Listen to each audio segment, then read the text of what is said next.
just in. STUKAJOE is being nominated for the Best Horse and Musket Video Caesar Awards 2021. Go vote for STUKAJOE. You know he's the best. The winners of the 2021 Caesar Awards will be unveiled, whatever you want to call it, April 25th. So get it on. Alright, people. Let's get the news from GMT. So this is GMT's monthly update, March 2021. Could you believe it? 2021. Anyways, news from Gene. He says he's looking forward to weekend at the GMT. I know they're doing an East Coast one also, I think in New York, but this is the one in California he's talking about, and supposedly it's gonna happen in October, right? Supposedly. We'll see what happens. So what they're shipping right now is Atlantic Chase. This is Jeremy White's new game. So this is the Kriegsmarine against the Home Fleet, 1939-1942. Jeremy White. And there's Bayonets and Tomahawks, the French and Indian War by Mac Rodrigue. And Richard Borg with Command and Colors, Samurai Battles. More games heading to the printer. So Mark Simonich, Terry Leeds, Charles Keebler, and the whole team has been busy. So they've been busy on the North Africa expansion. That's a Mike Bertuccelli game. And I'm getting it. And I'm also getting the Tank Duel North Africa, and they have Tank Duel. There's like a part 2 of Tank Duel, extra tanks. I don't know. I can't see it here. I saw it before. Dominant Species, the late Chad Jensen's game. And GMT1 update. So I think there's like Team 1, Team 2, but one team, GMT1 team, Jason Carr. And he says it's been another eventful month for GMT1 team. I interviewed Jason Carr. Super nice guy. Super nice guy. I thought he was an old man. Guy ain't an old man. He's younger than me. Anyways. So in addition to finishing the rules and the play rates for Red Flag over Paris, that's Fred Serval's game. The solitaire system for that, that's what Jason Carr, that's his expertise or field of expertise. And he's finalizing the battle rules on, this is where I saw it, Tank Duel North Africa and Tank Duel Tank Pack number 1. I got them both on the P500, eh? The man, the Jedi of interviewers, Harold Buchanan, Flashpoint South China Seas, which is very exciting. So if Jason Carr is in on that, then there's a solo bot, solo system, whatever, you know what I'm saying? And In the Shadows, I think that's Herman's new game. They changed the title. He was talking to me about that. Let's see. And I'm opening up the webpage to see. In the Shadows. Nah, it's the French Resistance, 1943-1944. This is a game designed by Dan Bullock, Chris Bennett, and Joe Schmidt, and it's developed by Jason Carr. Okay, sorry, I'm gonna have that up. Anyways, for those of you interested in the latest news from Jason Carr and the GMT1 development team for Fields of Fire, Jason wrote an article this week on the Inside GMT that I think you'll enjoy. Here's the link. So any Fields of Fire freaks out there, check it out. Jason, super nice guy. I keep saying I thought he was an old fart. I'm an old fart. And that's that. So let's continue here. Let's see the new additions for the P500 Art Battles for the Shenandoah, a Death Valley expansion. Also, this is a Hindu name, Vijayanagara, or Vijayanagara. Please check it out. Anyways, it's up here. Fourth printing of Cuba Libre. I have to get it. Volko tells me that I should get my teeth cut on that in terms of coin. Paths of Glory, 2nd edition, Deluxe 2nd edition. Oh, okay, it's the reprint of the Deluxe 2nd edition, the Deluxe edition. Okay, because I'm sure it was it was printed before, eh? Fields of Fire, the Bulge campaign. This is the 9th Infantry Regiment. Manchus, 2nd Infantry Division faced 3 weeks of intense combat from December 13th, 44 to January 8th, 45 as part of the Battle of the Bulge. This is a game designed by Ben Hull. Obviously, I actually saw him 2 years ago on at WBC, and I was like, Anyways, when I wanted to interview him, he was busy. He was being interviewed by, now I remember, by those guys called the Farmer's Aid or something, or the bubonic plague, the Player's Aid. You know what I'm talking about? My God. And I'm Grant. They took my spot. I was going to interview Ben Hull, but no, they didn't. Whatever. So, what you get with this is a campaign booklet, terrain deck of 55 cards. You get 176 counter and one 8x5 by 11 8 card for vehicle tables, German squad breakdowns, okay? So I'm gonna get it for sure. For sure. So complexity is medium high and solitaire suitability is sky high. Also, Mons 1914, the Vietnam, I think this is a Victory Games game. They're calling it the GMT version of the Vietnam War, published many moons ago by Victory Games. And STUKAJOE CDG solo system, got that on. In the Shadows, as I mentioned before. Command and Colors Medieval, Skies Above Britain, I've got that. Space Empires, all good things, I got that. Wolfpack, I think this is Mike Bertuccelli, I've got that. I've got that like ready to buy. Julius Caesar Deluxe Edition, I don't know, man, all my money. Hubris, that's Morgan's game. And 3-minute board game, that guy I keep saying 3 minutes, you should check it out. 3-minute board game, he explains a board game in 3 minutes. Red Dust Rebellion, coin game about the rebellion on Mars. You know what, I'm interested in the subject. This might ease me into coin. Like I said, I've got a psychological block for coin. Alright, whatever.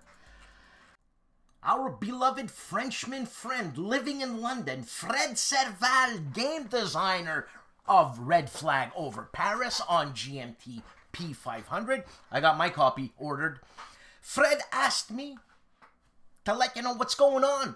This is the news. I'm telling you what's going on. So this Saturday at 10 p.m. General Mountain Time, 6 p.m. Eastern Standard Time, Homoludens, that's Fred's channel, we'll have a live chat with the designer of the new P500 entry, Vijayanagara, or Vijayanagara, as Fred would say. Very easy, Vijayanagara.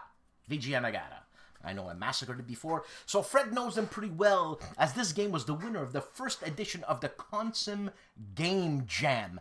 Make sure to set your reminders for tonight's interview at 6 p.m. Eastern Standard Time, 10 p.m. General Mountain Time, to learn about this game. But also, if you have questions regarding this irregular conflict series that GMT is launching, this is your opportunity to know what the hey is going on from our favorite Frenchman living in London, Fred Serval. And a well-deserved shout-out to one of my supporters, Nathaniel Robinson, who scoured the net to check for stuff and to send it to me to put it on the news. Thanks, Nathaniel. So, he sent this Kickstarter thingy, right? And it's called Built for War. Design, build, and destroy World War II tanks. Looks like fun. But I'm looking at the cover here, and imitation is the best form of flattery. Just take it that way. Build for War, Travis Merton. Okay, design, build, and destroy World War II tanks. This was funded in 3 hours. Check it out. Once inside, you get a rule book, 78 cards, 128 tiles, 24 tank kill tiles, 12 damage tokens, 4 player mats, 4 6-sided die, 8 nation discs, 4 nation cubes. And more to come via stretch goals, obviously, as this is a Kickstarter. And ladies and gentlemen, you gotta thank Nathaniel Robinson, the polylinguist, for this news. Thanks, Nathaniel. Summer of 1863, early on July 1st, in the surroundings of the small town of Gettysburg, the largest battle fought in the American Civil War begins to unfold. A battle that will determine the fate of the nation. A Most Fearful Sacrifice is an epic 2-player war game allowing players to depict the fighting that occurred during all 3 days of this decisive clash. The Black Swan ACW operating system is specifically designed to handle the larger scale battle and provide a challenging, constantly developing battle situation. A Most Fearful Sacrifice, The 3 Days of Gettysburg, a game designed by Herman Luttman, published by Mark H. Walker. A Flying Pig game.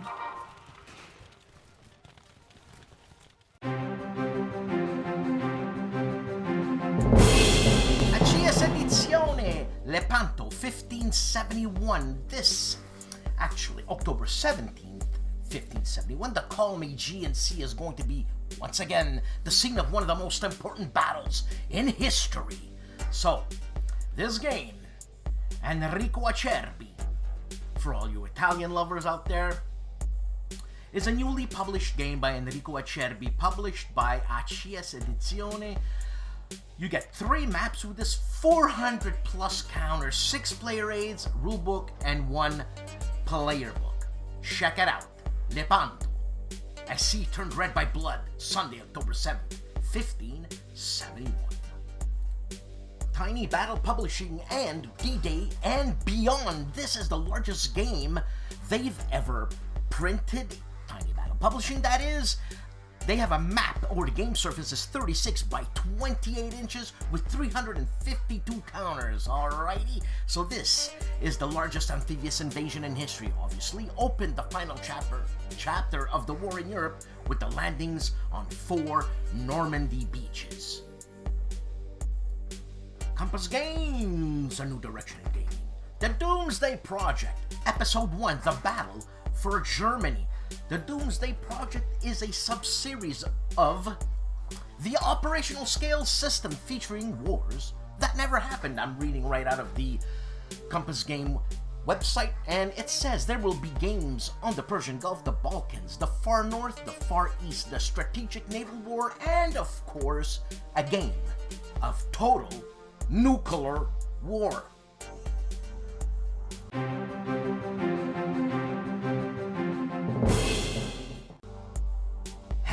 To Hex does the insane thing of continuing Barbarossa, Kiev to Rostov, 1941. This is an East Front Series GMT game designed by Vance von Voorhees. The strongman of war games, Rob Oren, on his War and Pieces segment checks out the late Chad Jensen's game called Dominant Species Marine. And for our Spanish speakers, Julius Fairfax checks out. I wish I could read Spanish, but he's got me on a run here. But it's a libro sobre war games. Books on war games. There you go. You just have to say it phonetically the same as Italian or French. The war game philosopher A.J. Toyenby, Jason Cruz, Hexes and Soldiers takes a look at 6 tactical game systems and how they portray firing ranges, right? And he's also listening to some harmonica-infused old blues. What? Grow up! Kevin of the Big Board is interviewing on his segment Voices You Need to Hear number 4, Rocky Mountain Navy. The Monsters and the Player's Aid are unboxing by Stealth and by Sea, published by DVG and designed by David Townsend, also previewing Saladin from Shackles. The 2020 Grognard of the Year, Jim Ozarski, does a video called The Death of a Giant for Victory at Sea. The Chief of Bonding with Board Games is unboxing Silent Victory from Greg Smith, published by GMT. The cop that is Wayne Hansen is unbagging in his recon segment 8th Air Force Solitaire, a game by Fortress Games. The man famously known as Calandale, Enrico Viglino, does an intro to the game by White Dog Publishing called The Mission. Academy Games and Stellaris Infinite Legacy on Kickstarters. Just take a good look at this picture. They have raised, and there's 9 days left to go, almost $3 million. That's Canadian money, right? That's gonna be like at least 25 grand US. But they got a lot of work to do. Seek Out and Play has a short video that describes the events of 1066 in England that led to the victory of William the Conqueror at Hastings. Legends of World War II is on a mission to interview all the World War II veterans.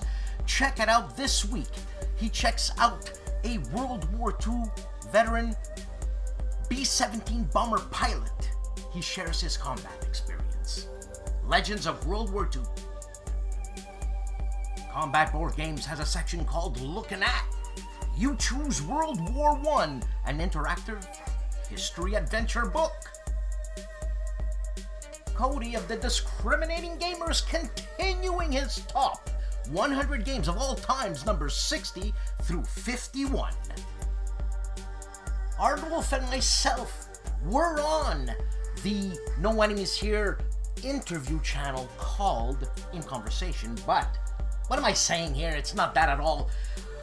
Artie and I had a conversation on monster games and everything you wanted to know about war games, but we're afraid to ask. So basically, I'm gonna ask the stupid questions and I'm gonna look stupid for you. So that's what it is. So we had a conversation on monster games. I had a lot of questions. We had about 65 people in chat. Great times.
Strategemata.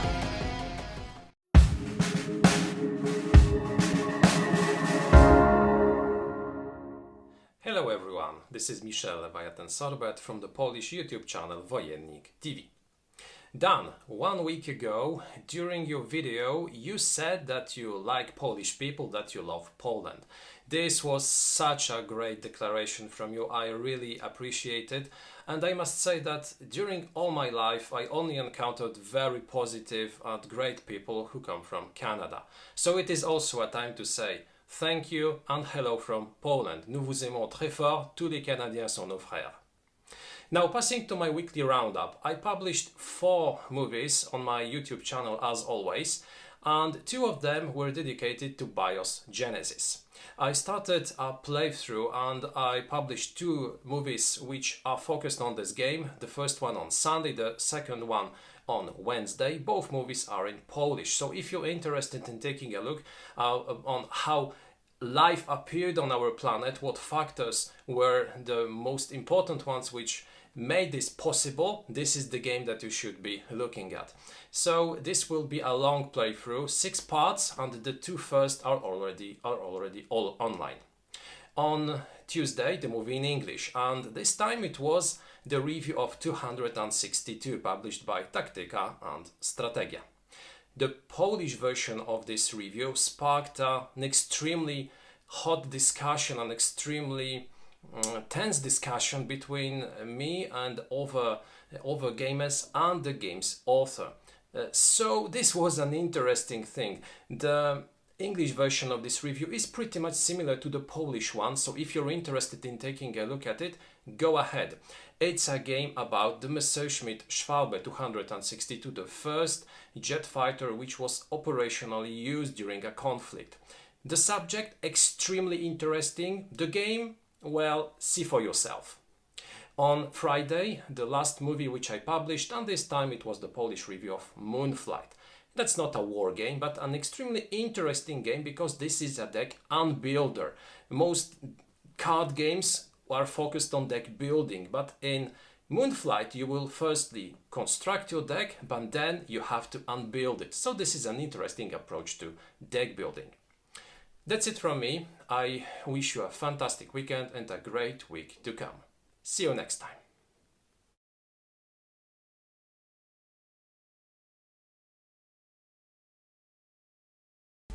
And yeah, Nine Among Level Let's Play History has 5 videos out.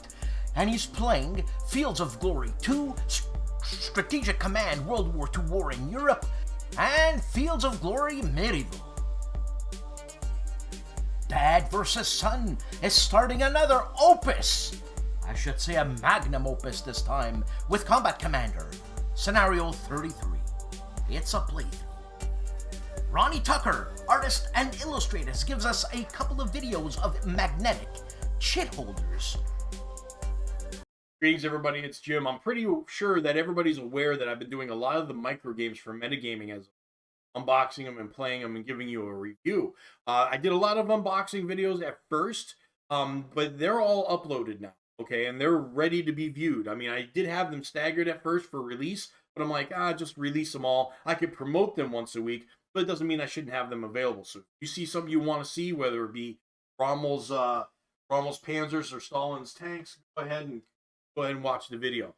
And for this week, I decided to take a break because, as you can see, I've expanded the line to also include the SPI capsule games and task force games. A little bit larger format, but I still consider it in the genre of the micro games.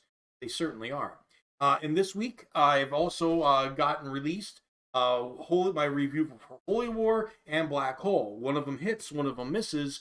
Go ahead and watch the videos to find out which does. Also, this is actually a role-playing game, but because it's based off of Steve Jackson's Melee and Wizard, it's technically still a war game, and that's Dragons of Under-Earth. Now, the thing about that one is, you know, it was Howard Thompson's vision of making Steve Jackson's In the Labyrinth a little bit more streamlined. Work does not.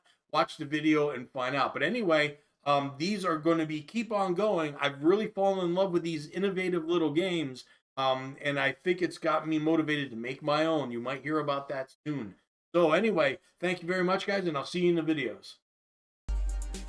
Breaking down board games with Ben Harsh of Harsh Rules in this teaching episode, where he looks at part 1, overview and setup of Operation Market Garden September 44, a GMT published game designed by Mark Simonich, Holland 44.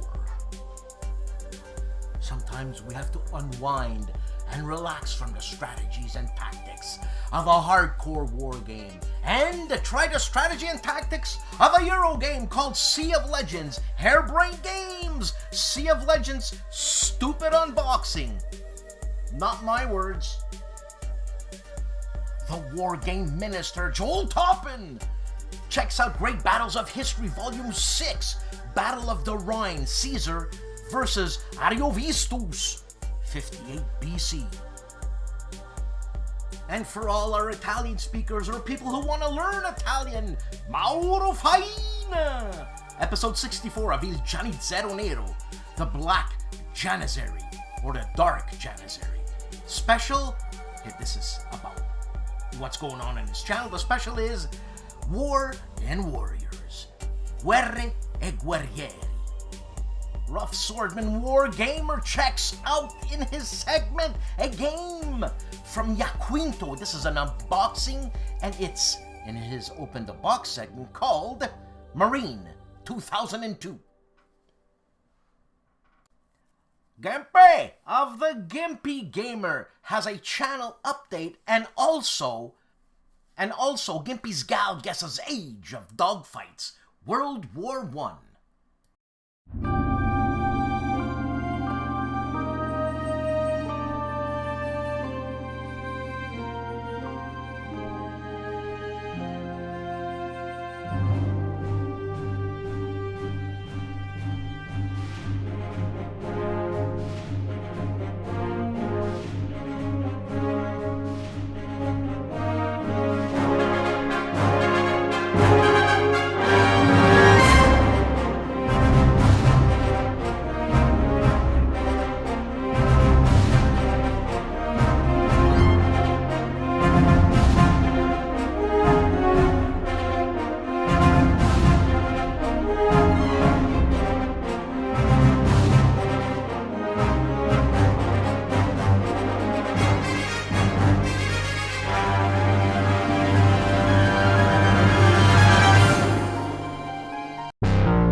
Welcome to the unboxing of the new game by HEXES Edizioni, Lepanto.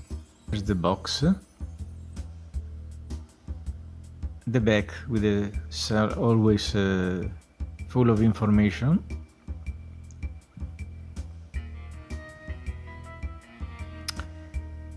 and then we have a rules booklet,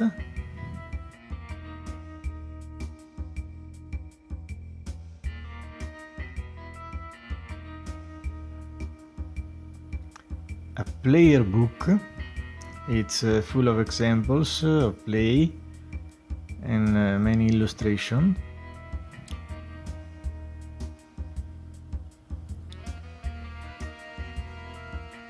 Two counter sheets. We have more than 400 counters in the game.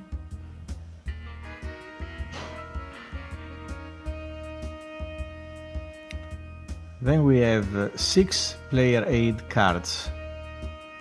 They are labeled from A to E.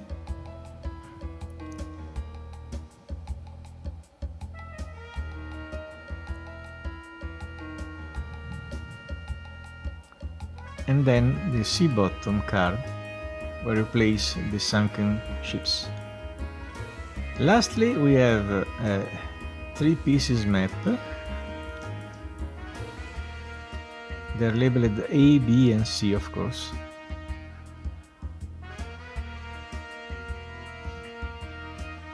And this is it. Thank you very much.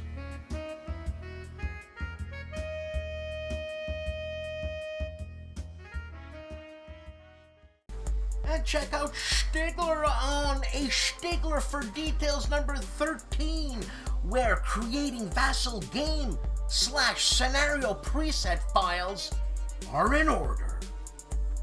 And Tony of Tony's Board Life is in the War Room.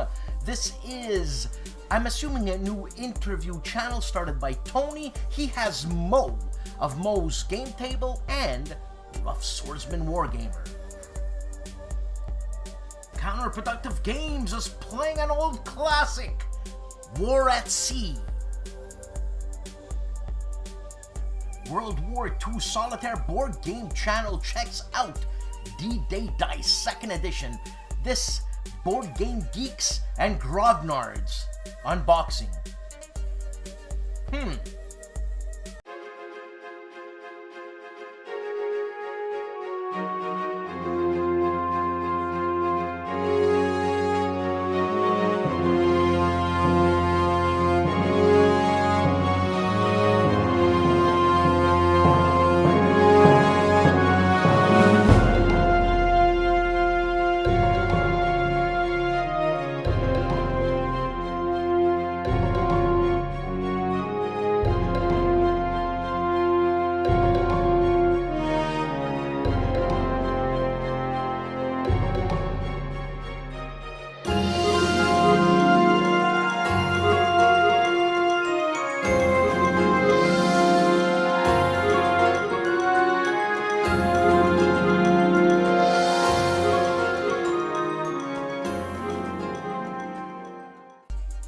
the war game artist Matt White checks out Mark Simonich's Stalingrad 42. This is a review of a game published by GMT. Let us all celebrate the 3rd year anniversary of Bare Balls Wargaming.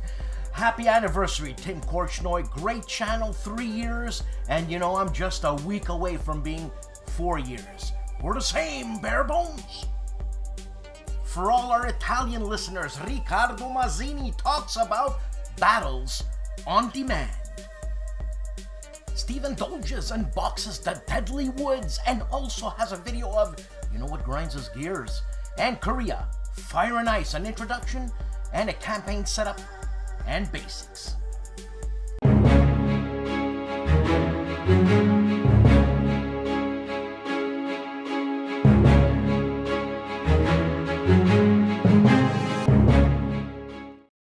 Hello all, today Kilroy goes off the shelf on magazine war games. What do I mean by magazine war games? I'm meaning just that.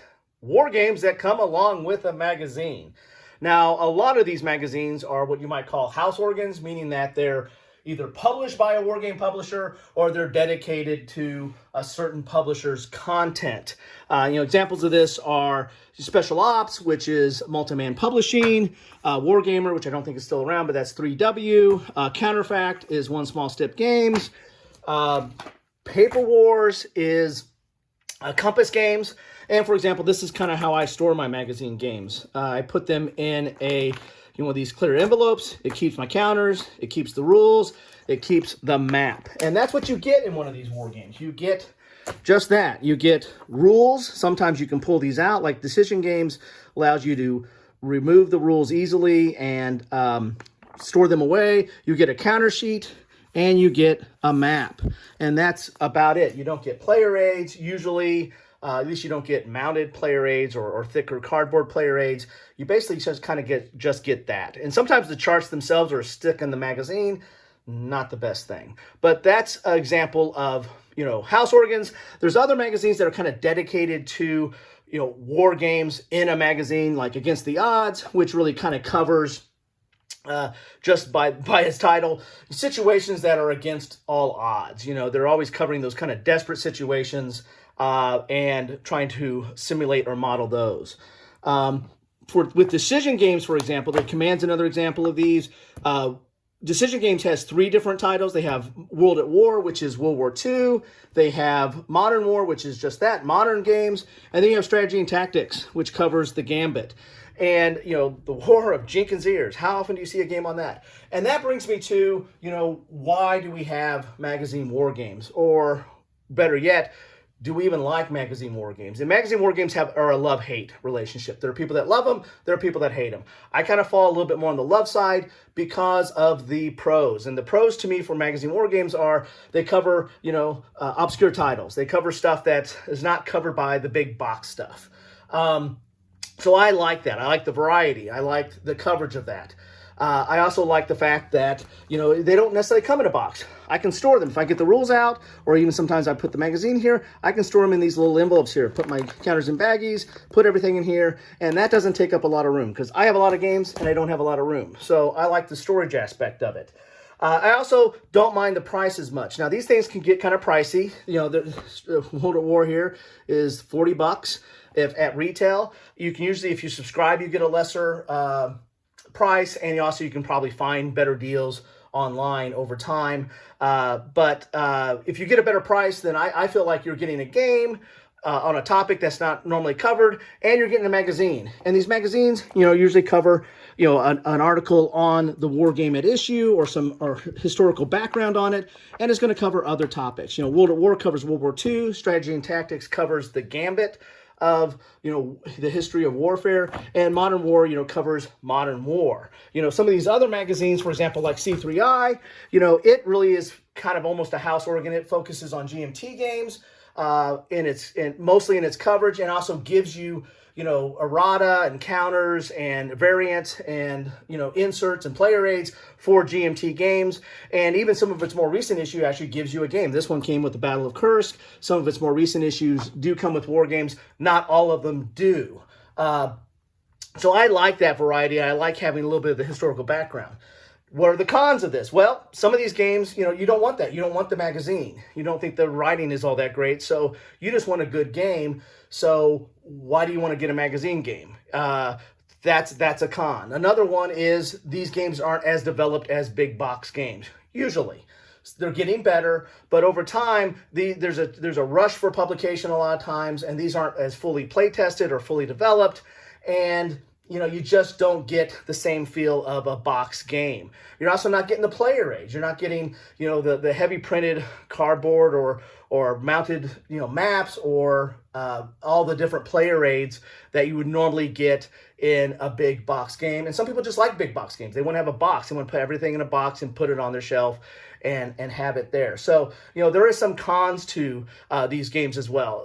There's also some commentary on that there's a regurgitation of older titles. You know, Decision Games, I think, does this from time to time.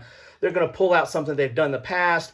Maybe they did it in a box, and now they're just kind of doing it out in a magazine now. Hopefully they did it better. Sometimes they don't. And so, you know, why would you want to buy something that, you know, a retread that is not done in a box and then done any better? So, you know, there's a love-hate to these things. You know, which side do you guys fall on?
Hey, another week, another show. Thank you for watching. Please like and subscribe. And if you're so inclined to buy me a coffee when we're having this show, the coffee's cheap. It's $1.25. Think of supporting me. Or think of supporting me, I guess is the best word I can say. Hey, it helps. So, great show. The show's getting a little bit more rich, which I like. My subscribers, yes, my subscribers are wonderful, but my contributors, the people who do the segments for their show, so they put on a segment on my show, so you can check them out on their show. Basically a synopsis, a summary of what they are showing you that week. So I'd like to thank everybody who takes their time to contribute to No Enemies Here. It's building a great community. I love this community. Lots of friends. 99.999 friends. And there's always that thorn in the side. Whatever. Anyways, it makes us human knowing how to deal with people like that. Anyways, hopefully I see you guys at a con. Please like, subscribe, support if you can. And, man, we'll see each other at a con. We'll have a good time. I guarantee it. Have a good week. Bye.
3 surviving crew members of the review copy, Captain Gilbert Collins, Sergeants Derek Case, and Enrico Viglino, have been assigned to form part of the crew of a new B-17, together with 7 new crew members.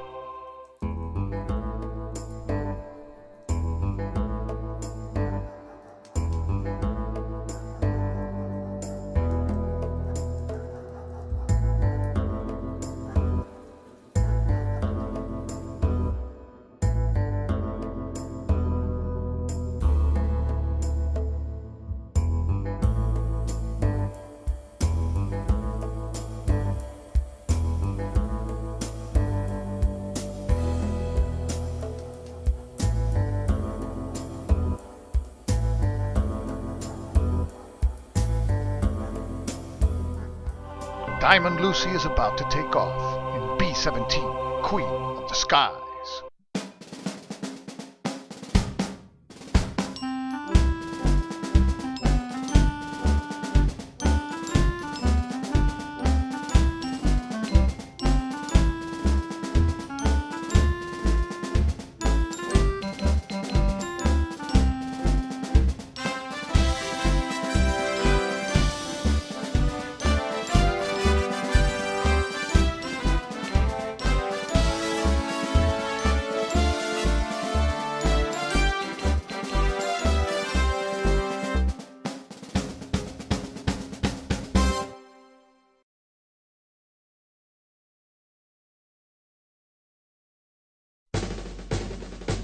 Please come in and take a seat.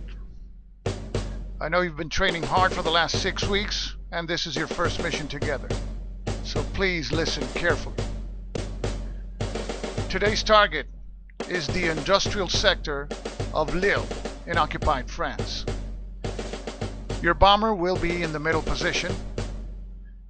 However, you will be part of the low squadron, and you will be bearing the brunt of most of the German attacks. Fortunately, the target is not far away. It is here in Zone 3, and expected enemy resistance is light in Zone 2, but heavy in Zone 3. Fighter cover will be variable, so don't count on it. Bomb the target and get back as soon as possible. Follow your captain's instructions and good luck. At 1000 hours, Diamond Lucy takes off on its first mission.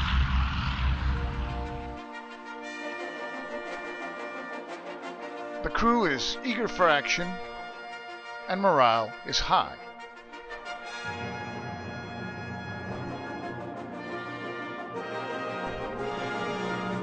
The bomber enters Zone 2, where fighter cover is poor. The Germans send 1 fighter wave after our bomber formation. The enemy bandits make contact. 3 Focke-Wulf 190s are headed our way, and they approach from 12 o'clock and 3 o'clock. Fighter cover is poor and fails to divert a single bandit. Our crew members get ready for combat. First to fire is the bombardier, Lieutenant Eddie. He fires away and hits the bandit. Bandit bursts in flames and crashes into the sea. It's Lieutenant Eddie's first kill. Next, the top turret gunner, David Snowman, fires away, but he misses. The starboard waist gunner, Judd Vance, fires and also misses. The level bandit fires away, but misses and leaves. Now the low-level bandit fires and hits, but the damage is only superficial. This bandit returns for another pass, this time from 12 o'clock. Poor fighter cover fails to drive him away. First to fire is the bombardier, Joel Eddy. He fires away and hits and damages the fighter who continues with the attack. Next, David Snowman fires,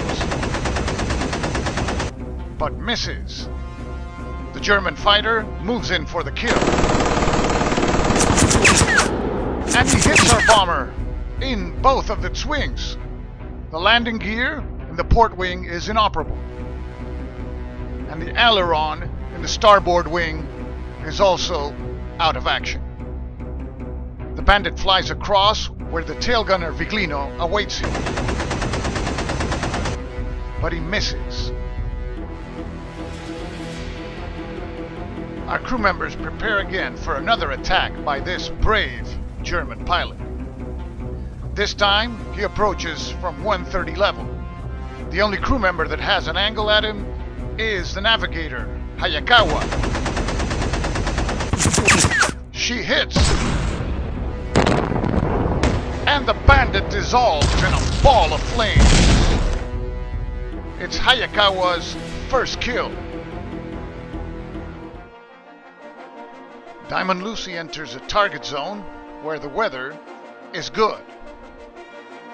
Fighter cover this time is also good. The Germans now send 3 fighter waves after the bomber formation. The first one makes contact. 3 Me-109s. And they approach our bomber from 12 o'clock and 1:30. Good fighter cover manages to drive all 3 away.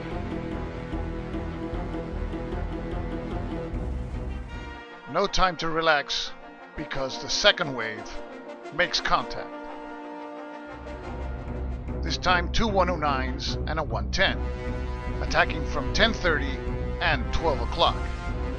Good fighter cover only manages to drive the 110 away. Our crew members are ready in their stations. First to fire is the bombardier, Joel Eddy. But he misses. Next, Snowman fires. But he also misses. Lieutenant Hayakawa fires at the 1030 bandit. But she also misses. The 12 o'clock bandit moves in and hits the nose section. The bombardier, Joel Eddy, is hit. He is killed in action. He's the first casualty aboard Diamond Lucy. The bandit flies across. Tail gunner Viglino fires, but misses. The 1030 bandit moves in for the attack. He misses and leaves the action. The successful bandit comes in for another attack from 1030. Our crew prepares once again. Once again, the only crew member that has a shot at the bandit is Lieutenant Hayakawa. She fires away and hits and blows the fighter into pieces. It's the second kill for Lieutenant Hayakawa. Still no time to rest. The third wave now hits. 2 Focke-Wulfs approach our bomber from 12 o'clock and 1:30, both level. Good fighter cover scares the 130 bandit away. Our crew prepares yet for another round of combat. Lieutenant Hayakawa moves to the nose gun position. She fires away, but misses. Next, the top turret gunner, Snowman. He also misses. The Focke-Wulf moves in and fires, but misses. He flies across. The tail gunner, Viglino, fires away, but he misses. Our bomber flies over the target area, which is ridden with heavy flak.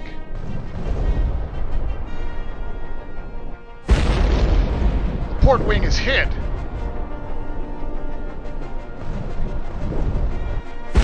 And so is the tail section. The tail gunner is seriously wounded.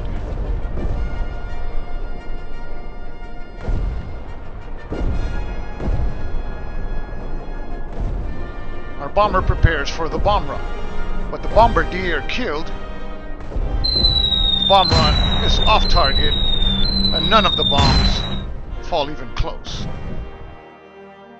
Diamond Lucy turns around to head back for base. But the Germans have other plans and send 2 waves of fighters after our formation. The first wave makes contact. 2 Me-109s headed our way, attacking from 9 and 130. Good fighter cover scares both of them away.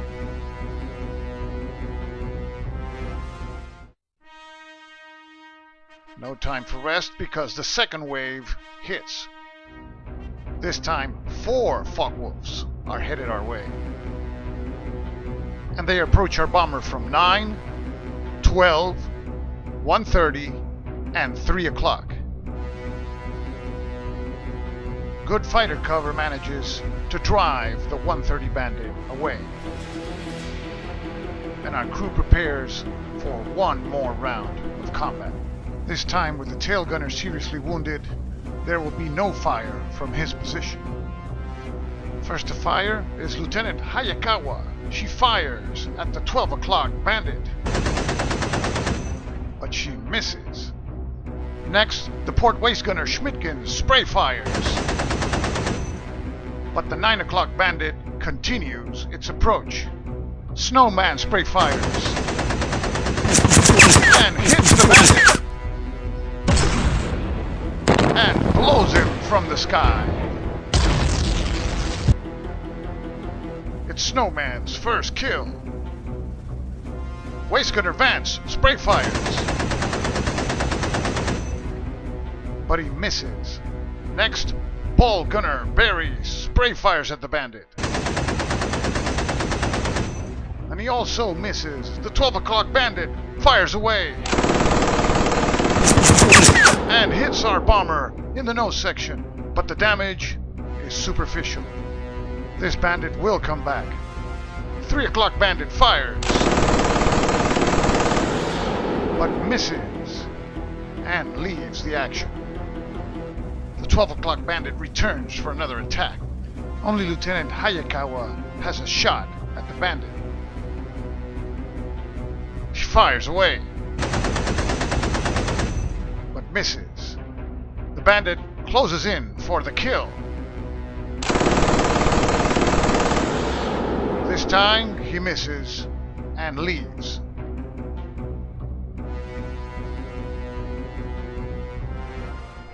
Diamond Lucy moves into Zone 2, where the fighter cover is fair. The Germans send yet another wave of fighters, which makes contact. This time, 1 Focke-Wulf and 2 109s, attacking from 12, 130, and 3 o'clock. Fair fighter cover fails to pull any of the bandits away. Our tired crew prepares for yet another round of combat. Lieutenant Hayakawa moves back to the starboard GEEK machine gun. The top turret gunner Snowman fires and hits the bandit. The damaged bandit is unmoved. Lieutenant Hayakawa fires to the 130 bandit, but misses. Next, waist gunner Vance spray fires at the 3 o'clock bandit, but his machine gun jams. In a last-ditch effort to scare the 3 o'clock bandit away, the ball gunner Barry spray fires and hits the bandit. The bandit is breaking off, but before he attacks and hits the bomber in 2 places, including the radio room, but damage is superficial. The 12 o'clock bandit fires. He misses, and he leaves the battle. The last bandit at 130 fires away, but misses and leaves. Diamond Lucy finally enters the protection of Zone 1, where the weather is good. With landing gear and aileron damage, landing is no sure thing. Our bomber approaches the airfield.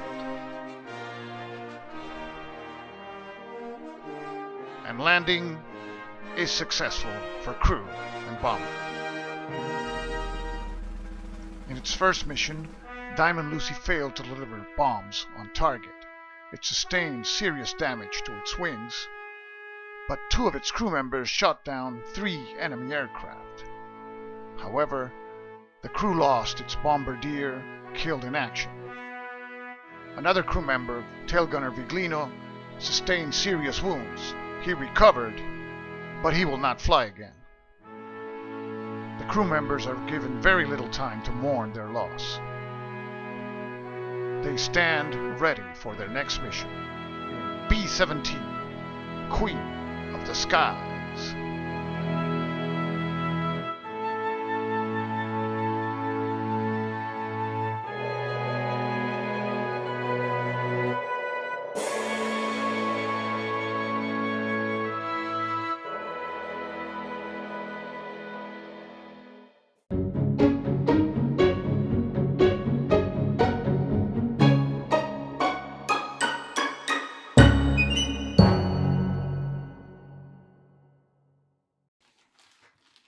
Hey people, well, welcome to my other, I guess I call them investment unboxings, but a game is not an investment. Anyways, I buy it for me, right? So I'm a collector and I want to try to get the best games I can possibly get with the money that I have. And you know what? I appreciate that these games are still around, trust me. And I put them in a bag, a Ziploc bag, because sometimes, well, you know, you can pay almost you can easily pay $100 for a out-of-print game. And, well, I made a decision to get as many John Butterfield games as I can. Why? I just love the guy. Anyways, so, let's see here. This is what I got. I got man-to-man combat in World War II. Let's see here. Soldiers. So this is a game, West End Games. This was a New York City company, and I don't know who ran this, but the publisher is West End Games. The designer is John Butterfield. So this game contains 4 11 by 17 semi-geomorphic maps, 300 half-inch full-color counters, 32-page rule background and scenario booklet, 1 full-color player's aid, 4 charts and table cards, counter tray, and 1 10-sided die and 1 6-sided die, and a box and a lid! But that wasn't a marketing addition or whatever, for lack of a better word. So this game is... the game complexity is an advanced game. And solitaire suitability on a scale of 1 to 5 is 2. So 20 minutes the scale, and playing time 20 minutes per command cycle, 1 to 2 minutes per action phase. Units are individual men and weapons. Each hex is 10 meters. This is for 2 players, age 12 and up. It says each scenario takes from 2 to 4 hours to complete. So, this is great. Dawn, July 6, 1944. Adam's squad has been ordered to destroy enemy munitions dump at Messier. So, Messieurs. Messier. Messier. There's no accent aigu. Messier. Or accent grave. Monsieur. So anyways, whatever. Okay, let's open it up, man. Huh? How cool is that? Let's see. Nice. Nothing there. Box. Good. Soldiers. Yeah, you know, they say World War II German cells, the German whatever, facade, whatever. So these rules are written a la John Butterfield. and a la lawyer in terms of how to get around, you know, with the what do you call it there? 1.2, 2.2.1, 2.2.2, 2.2.3 case rules. The way, you know what I'm saying. Okay, so no color pictures, stuff like this. I just don't want to get too much of a glare. That's why I'm swinging it around. This is a 30-page rule book with charts. And it's funny, eh? It's like a, I don't know, this was, what game was this printed in? This was printed in 87, Ambush. I don't know when Ambush was done, but either he's borrowing some writing style, when I say writing styles, layout, rule layout, book rule layout from Ambush. But anyways, here we go. The die. Unusual events table. What's an unusual event? It says faulty grenade, sniper fire, weather change, delayed reinforcement, wounded man becomes incapacitated, radio fails. So, yep. Stuff happens like that in life, huh? Look at that. You get 2 of them. And you know what? I don't know if they're yellowed because it's an old game, but still.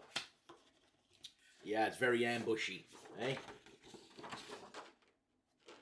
How do I do that? Yeah, very ambushy in terms of layout, right? We have a player board terrain card right here.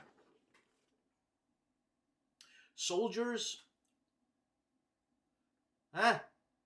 Jay, Poindexter. Maybe this is another game you want to do, huh? Just saying. Anyways, there's that. And we got the maps. I mean, what was it? 4 maps? These are a heavier card, a heavier paper stock, I would say. Almost card, but, you know. And here's a map. Like I said, ambush. And as I said, I collect games. I love doing this stuff. This is fantastic. West End Games. John Butterfield ambush type map. So that's the D map. Remember, ambush had an A and B. Look at that. Now, I don't know why this can't be played solo, or the solo aspect of it is quite low, knowing John Butterfield. But, you know what I'm saying? I'm sure we can find a way. If Marco Arnaldo can play anything solo, we can play solo too. And you have, oh wow. So West End Games, this is a 1987 spring catalog. I love getting these things, man. This is just awesome, right? And they talk to you about the complex suitability. So West End Games was at 251 Street West, 251 West, 30th Street, New York. And yeah, this is great, man. Hey, look at that. Hold on a second. There you go. Aye. Ah. There you go for that. You can pause the camera. Oh, it's awesome. Look at that. Okay. I just saw another game I want to get. And it's called Tank Leader. I want to get Tank Leader. And also, I'm looking for Tokyo Express. Anybody knows Tokyo Express? Give me a call. But don't rip me off, huh? Please. Come on. Our exchange is 30% plus the postage. Ha! I'm gonna pay more for the postage than I'm gonna pay for the game. Yeah, you heard that before. Give me a break. Look at that. Huh? I'll put it closer. There you go. And I'm gonna turn it around. So that's it for the catalog. I just wanna give you a good shot here. Okay. Yeah, Tank Leader. There's like Tank Leader Tactics and Tank Leader World War II. Tank Leader World War II Armored Tactics. and Eastern Front. Oh, Western Front and Eastern Front. Well, I want both. I want both. That's my problem. It's. I got more of a problem than Robert Carroll. Robert Carroll's got a problem with over 5,000 games. Yeah, Pee-wee, man. Anyways. And then, you know what? Living living an hour away from Carroll Paradis' place. Carroll is such a really generous person. And I'm one of those guys, oh my God, you're giving away games? Give me more. What are you going to do? You're going to laugh a gift horse in the mouth. Or you're going to have to gift mouth in the horse. Whatever. Dyslexic. We got this. This is, I guess, another little advert. Right? I love this. Look at that. Okay? That's what you want when you buy a game secondhand for collection purposes. A tray. This is, I guess, an older tray, an older kind of tray. And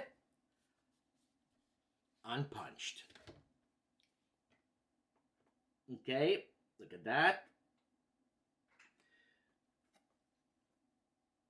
Okay, for people who want to make copies or want to know if they have lost their pieces. I mean, obviously, you can go on BGG and check it out. But look at that. I'm just showing you. I'm just showing you. So 3 sheets of counters. Okay. Like that. And like that. So, that's that. Oh, and a 10-sided die. Back of the box. Very nice. Side of the box. I love that. So, STUKAJOE. I love that. Fantastic game. Fantastic. And that's it, ladies and gentlemen. So, that was my find this week. And have a good rest of the week. Take it easy.